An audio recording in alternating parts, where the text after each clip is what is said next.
Okay, so my daughter's 19, and she had her rent stolen by some friends. There are some friends that are constantly really a disappointment. Like they do something, and it's like, okay, everybody's really bad at it. I mean, people really disappoint me, and it's not worth having friends. And like they're all so bad, and gotta say, a little bit of a pity party there going on. And it's not to say that I don't blame her.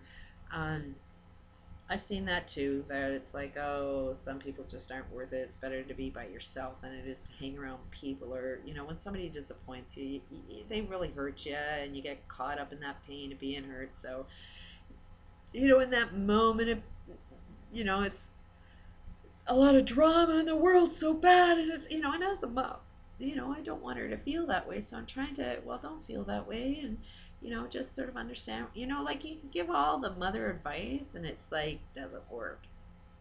And you try in so many different ways to kind of teach your child how to, that's life, and move on, and develop other friendships, or this will get better. I mean, you can offer so much advice and it just doesn't seem to be receptive. But we've been watching Big Brother, and not like I really love that show. Like I watch it just to see this is how humanity treats each other, and this is the way we act. And it's like, can you reflect on how you are exactly like these people so you don't do it? And trust me, it's just something that's there to sort of watch, and how we view it is not as much as, oh, this is just entertainment. But anyways, there's this Rachel girl, and man, she just starts wars left and right. She's like, I'll fight you, I'm better than you, and you're all really, really bad people, and puts herself way up here, and she makes sure her language is like how bad everybody else is. And then, while she's controlling the house and she's the one evicting people, it's like, look how great I am and how powerful I am. And then it turns around. And everybody that she puts down ends up being in control of the house, and then they try and get rid of her. And then all of a sudden, the big bad drama comes on. They're all against me. They all hate me. And she can't see, hey, you kind of attracted it yourself. Like, but my daughter, and I'm just friggin' observing.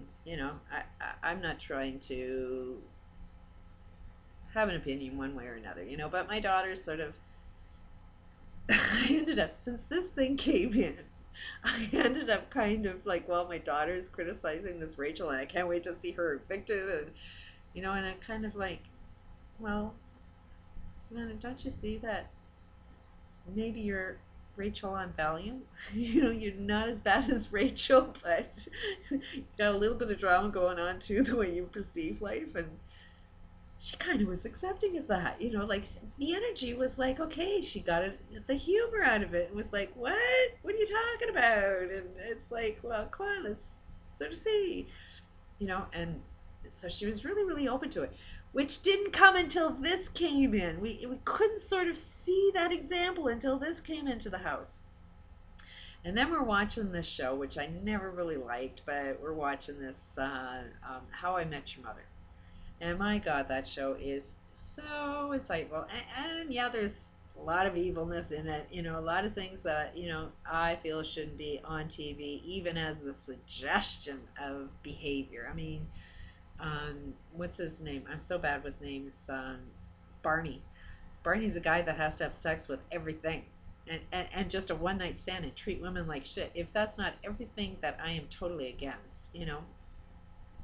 Um, but this guy that my daughter is like kind of interested in, he's um, in a roundabout way acts a lot like this Barney guy. He seems really, really nice, but he's always really disappointing. And this Barney character is going out with this other character. I forget her name too, but they're both really, really scared of commitment, and they're both really scared of getting hurt. So if one's in love with the other one, only because they don't know that the other person loves them. But as soon as the other person says, "Hey, I love you too," then all of a sudden, the feeling got away. You know, like I don't love you anymore. All I needed to know is that you love me, and as soon as you do, I'm gone. You know, and the girl is exactly the same way. I think her name is Rachel. I'm not sure though, but they're two of the exact same character that, you know, as soon as you say you love them, it's like then they run away. And we kind of noticed the same pattern that this guy was had an interest in my daughter, but as soon as like she's returning, you know, I like you too, then all of a sudden he's gone, you know. But as soon as she doesn't show any interest in him, all of a sudden he's phoning again. And they're playing the same game. And yesterday she we had this conversation of, that's Barney. You know, this guy you're interested, don't you see that he's just like a Barney, and like you're just Rachel off of Big Brother. And we just like had the biggest laugh, and it's like, oh my god, yes, you know. And so then she gets this phone call. I mean, really freaking wild because this guy doesn't phone, but he phones her, and she just made this plate of food. And when this guy phones her, she leaves the room and goes into her own room and leaves the food that she cooked, and it's getting cold. So, and if you watch this Met Your Mother, they do this brain thing where you don't have to talk, you just have to look at them, and it's like read my mind, you know. So I go over to my daughter's room and I just give her the look, and it's like, okay, read my mind. And it was all about, are you gonna leave your freaking food out there and talk to who, you know? And so she comes out right away, like she got it, and she comes out and she starts eating her food. And it was so funny. I'm sitting in the same room with her, and she's on the phone talking with this guy, and I'm like asking her who it is, and it's like, okay, is that Barney? And right away she breaks out laughing because it was this guy, and it's like, it is Barney. So she's laughing her guts out. Meanwhile, this guy is like, oh, you've got a life? Oh, you're laughing? And you know, and he's trying to get her to do something for her. And normally she would just drop everything and take the bus and go down there and pamper him and give him everything he wants. But she's like, no, go help yourself. I ain't there. You know, like, use your head, be a little smarter. She's really talking like, I don't really give a shit about you anymore. And so now this guy's starting to show more interest in her, that she was like, okay, you're just Barney. you, as soon as I tell you I'm interested in you, boom, you're going to be there. And so after this phone conversation, we were like, okay, what was going on in the conversation when I asked you who was, you know, who he was? What specifically were you saying? What were the words, just as I asked you who it was, and is it Barney?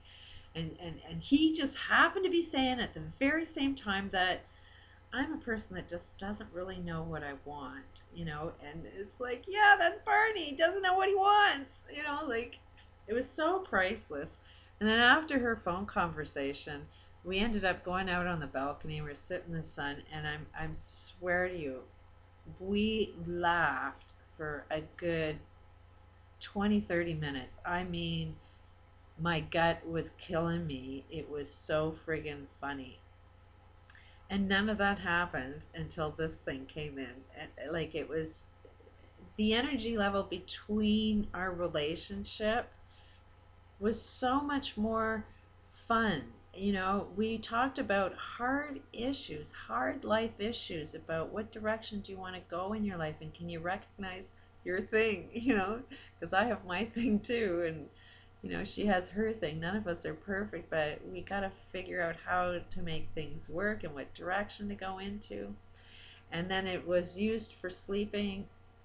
Definitely did have a good sleep, woke up, really knew, stop having conversations with religious people that are just a nowhere conversation, and really get off my ass and stop smoking. And I'm feeling a lot more calmer, feeling a lot different since I've started having this thing.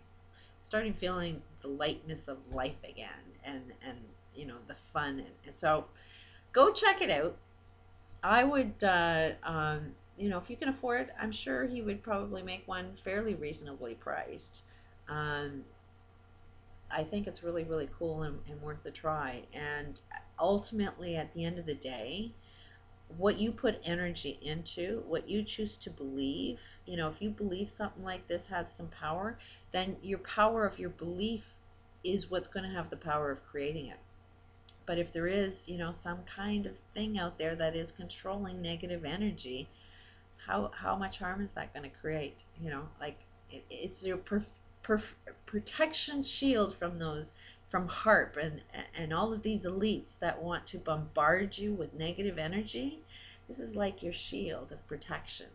And even if it's not, even if it doesn't work, your belief in that is something I believe 100%. You put your own shield on yourself, on your own energy, by what you choose to believe you have power over. So it's really cool. Thank you so much, Tom, I believe your name is.